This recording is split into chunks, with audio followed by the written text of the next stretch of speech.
We are into another New Year, so that means we're getting yet again another WWE 2K game. But are we going to get something good, or is it going to be the same old rehashed crap we get every single year? Welcome back, guys, to Fog Wrestling. Today we're going to be looking at the official roster for WWE 2K25. We'll also look at some of the DLC and some of the match types as well. Now, last year on the channel, we did flirt a little bit with WWE 2K24. I started a couple of series that just didn't really have the legs. They didn't really go anywhere. However, for WWE 2K25 going forward, we are going to actually put effort and we're going to create some gaming content. So if you enjoy the WWE games and you want to see us play it, then we're actually going to do that. And you can put down below what you want, whether you want a co-op GM mode where we go against each other, or maybe a GM mode where we team up together and use our brain to try and defeat the AI on the highest difficulty. Do you want a Universe mode where we maybe play as a single individual superstar, or maybe a Universe mode where we select a brand each and go against each other, book all the matches, book all the promos, play every match, maybe play a couple of matches? You guys can put down below in the comments what you want to see and we'll do it. It's as simple as that. But with that said, we're going to look at the roster then, we're going to go through it, and we're going to see who's in and who's not in WWE 2K25. So we'll do it in order of brands. So we'll start with Raw. I'm not going to go through every single person, but if there's anybody noticeable I want to talk about, or anybody that I think's missing, then we will bring them up. So we've got Raw. Obviously, Adam Pearce in the game as a manager. I'm assuming he'll be a GM as well. You'll be able to use him in GM mode. AJ Styles, some of them have got their ratings released, some of them do not. So AJ Styles is an 85. We've got Bayley an 87. And I just want to talk about this. So obviously, this year they've brought intergender matches back into the wrestling games, which is cool for people that want to do that.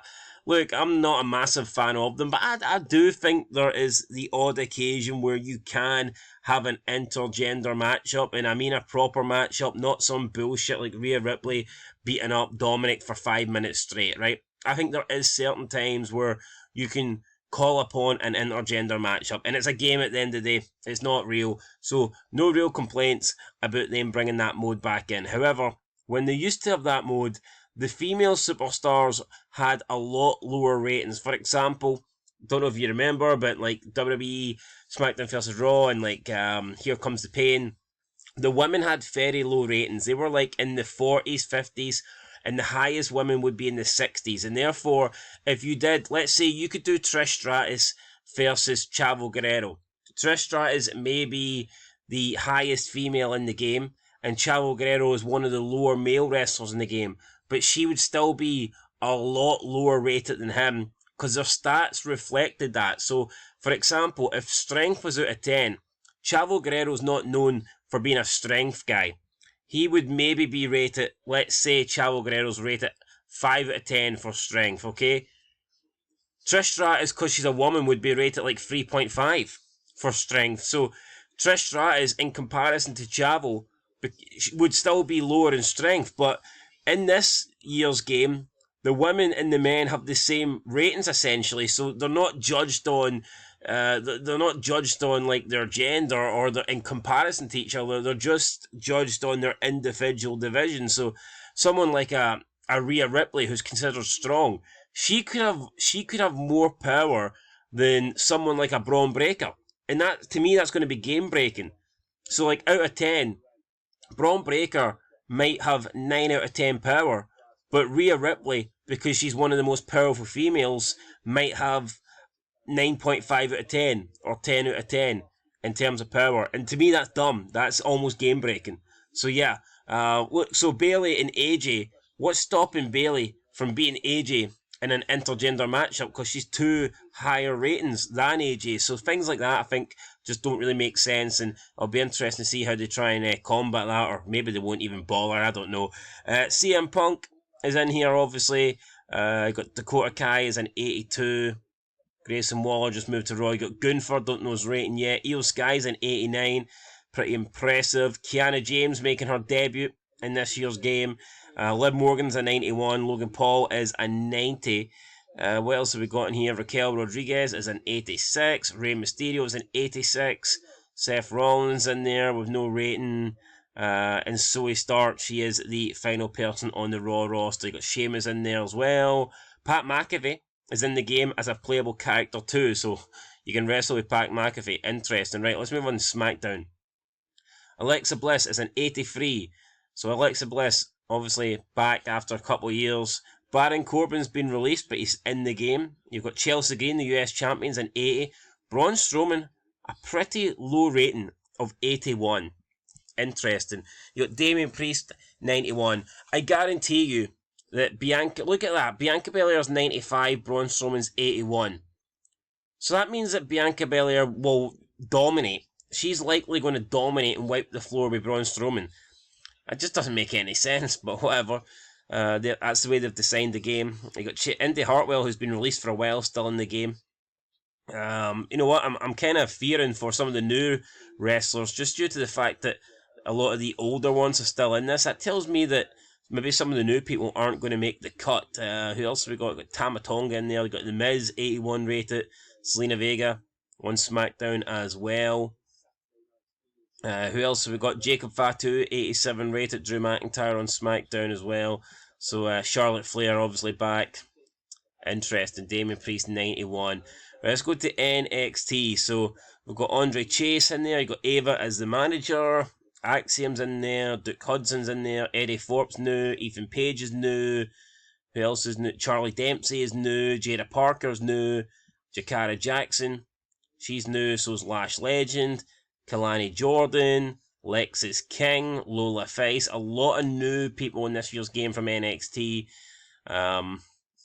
Obafemi's new. Oro Mensah's new. Sean Spears is new. So, I mean, look, there's a shitload of new people in here. Sol Ruka, Tatum Paxley.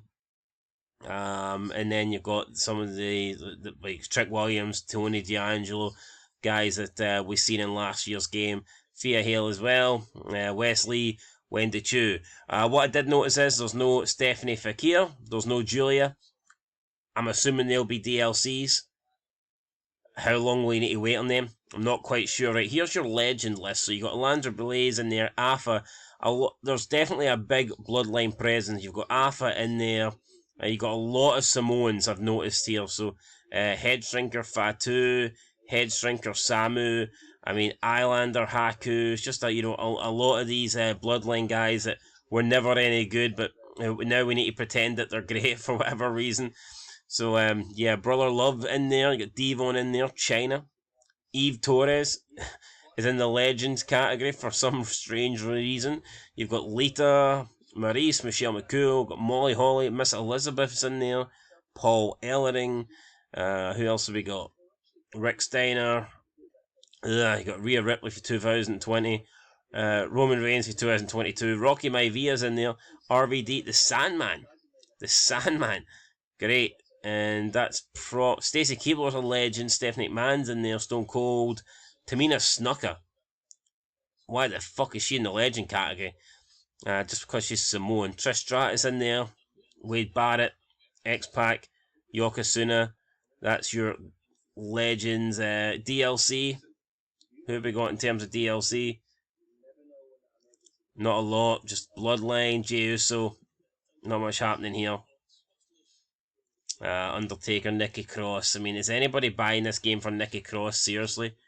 Who the heck's getting this game to play as Nikki Cross? I don't really understand that. Anyway, guys, that's your roster. Let's look at arenas. What arenas are we going to get? I'm assuming, well, we have the new... Oh, they actually have the new Raw Netflix arena. They've got Raw 2024. They've got the new SmackDown arena. They've got Raw 2002. Pretty cool. And they've got the new NXT. So, I mean, at least they've got the new ones in there, which is interesting. You've got some WWE 2K25. You've got Raw Day 1. Royal Rumble's in there. Mania 40's in there. Mania 41 is also in there. Got some classic pay-per-view arenas too, so interesting. Right, match types. I think we know that intergender matches are back. Bloodline Rules is back. Well, I mean, it's not back, it's new. Just nothing in it, really. It's basically... It's a match where you can have people interfere, you know. Bit retarded, trying to claim that's a new match. You got the Underground match, which is obviously new. They've got that in NXT. Now you can do it in this. Match types, DLC. And that's probably it, guys. That's probably all we need to see here when it comes to WWE 2K25. So look, we will be playing this game. You can let us know down below what you want to see. Definitely will be doing a GM mode and probably a Universe mode too. But if there's a particular thing you're interested in, or a particular series, or a style, or play, or a format, or like a competition or a challenge, then let us know down below and we'll do it. So yeah.